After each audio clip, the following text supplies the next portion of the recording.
من هو مشهورك اليمني المفضل؟ عمي وعم عيالي محمد زياد.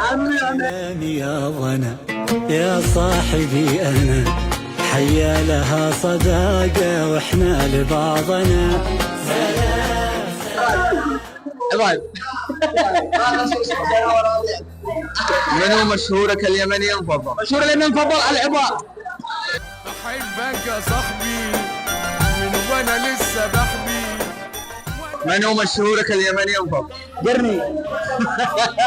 المشهور اليمني المفضل مصطفى الفلاحي وعلى عين اي قرني. رغم الضجيج نسمع. مشهور اليمني المفضل مصطفى المومري. اول مره يجي لي هذا السؤال بدون اي تفكير، يعني الذي هو طيب. بالنسبه لي صانع المحتوى اللي صدق يعني احب محتواه الاخ علاء الحمادي والله يعني.